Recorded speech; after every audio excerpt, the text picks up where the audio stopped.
I'm currently in a predicament, and quite frankly, I don't know what to do. I'll start from the beginning. 5 years ago, my next-door neighbor Charlie, or Charles as we call him, informed us of his 14-year-old son's disappearance. He reported it to the police, it was on the news, it was everywhere. Me and my wife felt absolutely awful and always offered to help them out in any way we could. As the years passed with no word of their son, we assumed they eventually came to terms with it and realized the worst had probably happened. Me and my wife never had the nerve to ask if the body ever turned up. Occasionally Charles and his wife would invite me and my wife over for a barbecue during the warmer months. We noticed neither of the two were ever the same since their son had gone missing. Charles' wife Kathy was always quieter and more reserved, and Charles just seemed more awkward and nervous, both understandable to a certain extent. Fast forward a couple of years later to just last week. Charles came over to me when I was taking out the garbage and asked to borrow a shovel. Without hesitation, I ran to get him my best shovel, not asking why he needed it. He thanked me and said he just had to do some work in his backyard and he'd get it back to me by tomorrow. He then disappeared into his backyard.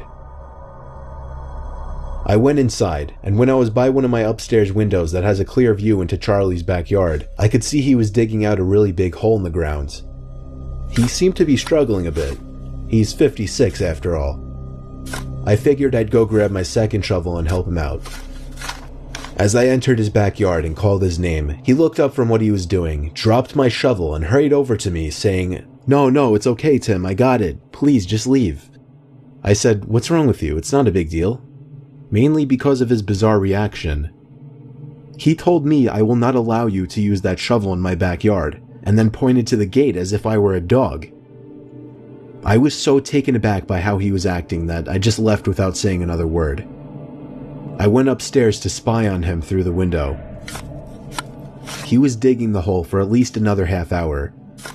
When it finally looked like he was done, he started looking around, like up high at neighboring houses as if to check and make sure nobody was watching.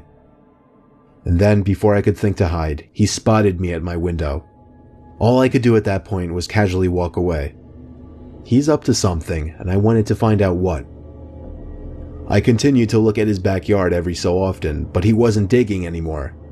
I figured he knew I was watching now and would wait until it was dark out. And I was exactly right. At 1:30 in the morning, I heard the sound of a shovel hitting the dirt outside. It was too dark to see anything from my window now, so I snuck outside quietly and looked over the fence in the backyard. I could see him digging loud and clear now.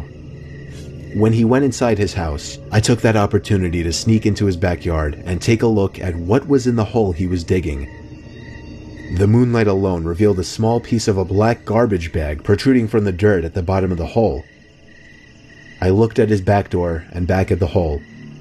I did this 3 more times, deciding whether or not to see what was in the bag. In the end, I decided to run back to my backyard, and it was a good thing I did because